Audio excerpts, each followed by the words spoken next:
The Forgotten Mermaid. All lost hearts may be redeemed. By Gregga J. Johnn. 5.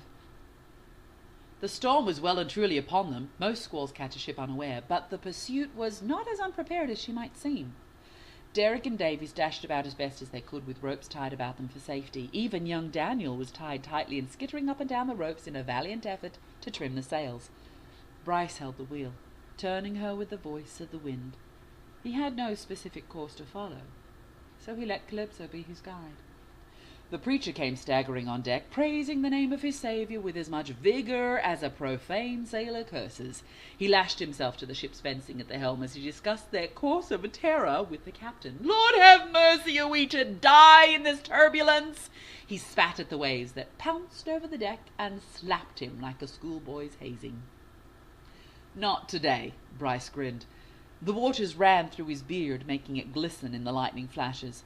"Calypso just be toying with us to see if we're worthy to follow her." "Calypso?" the preacher stuttered. "Heaven help us! God's eye is heavily upon us. This is no time for mythology." He blinked up into the raging clouds and crossed himself. "I might say the same to you, preacher man." Bryce lashed the wheel and stepped aside to go below deck. The missionary snapped, following at his heels. "You can't be serious. It's one thing to have a whimsical outlook on life," he sputtered, as a wave caused both men to slip off their footing on the stairs. The water sought out the insides of the ship. The preacher continued his sermon. "But this is insanity!" Bryce stopped dead and stared close into the preacher's eyes with a look of wild, defiant glee. "All sailors be insane, man of God." He spat the last phrase out as a challenge. "We have salt in our blood, ice in our veins, and the heat of the sun in dead irons under our skin." He laughed and moved to unhitch the donkey. "We be only insanity while away from our oceans, but for us that is insane." The preacher stared wide-eyed in horror. He glanced down the long hall of the ship to where he'd left his wife manning the pump, expelling the excess water from below deck. He glanced also over to where Mother D huddled, keeping the fire in the galley stoked yet contained. Then he looked back to the mad captain just as the man pushed by him, coaxing the donkey up the ramp to the deck. "But if you excuse me now," Bryce nodded, "me and me ass is going for a walkies." The preacher fell to his knees and clung to the post nearest him, praying fervently for all of their lives. Bryce, however, set the donkey to chains about the central mast, that now had the sails all trimmed and neat. He nodded to Derek and Davies, who had no idea what their captain was doing, but knew enough about seamanship to trust the man who knew his ship better than any others. Daniel shimmied down to the deck and watched as his brothers helped the captain yoke up the stubborn beast, who was more interested in the smell of carrots about the captain's pockets than he was in the wind and the waves.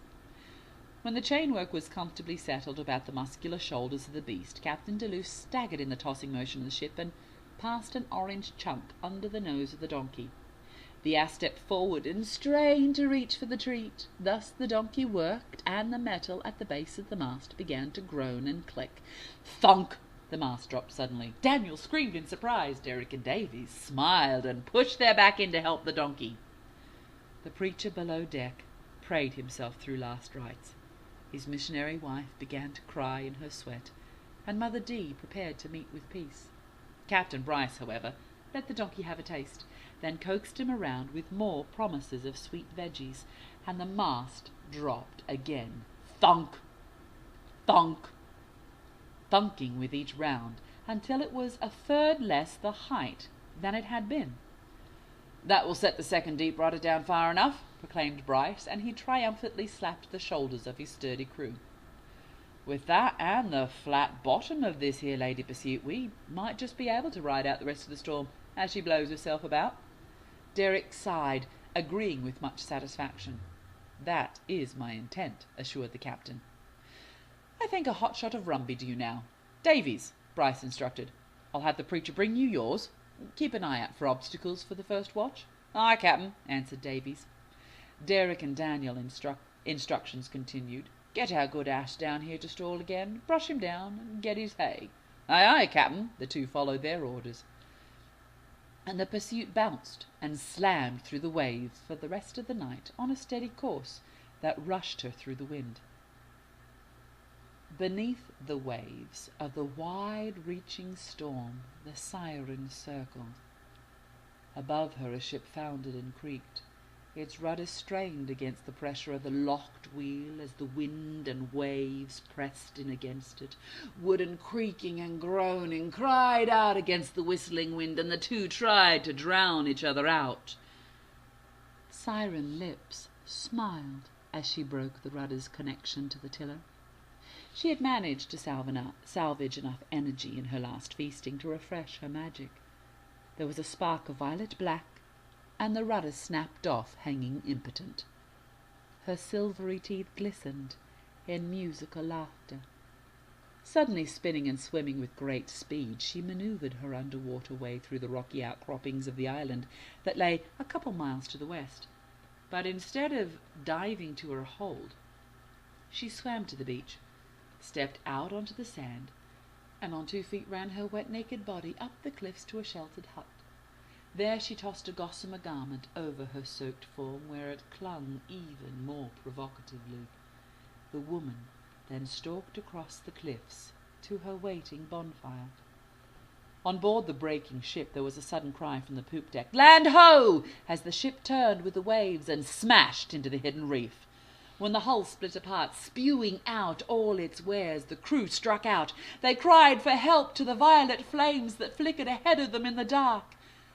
A figure was standing before the light, singing them to her, and every man for his own self set his heart to claim her.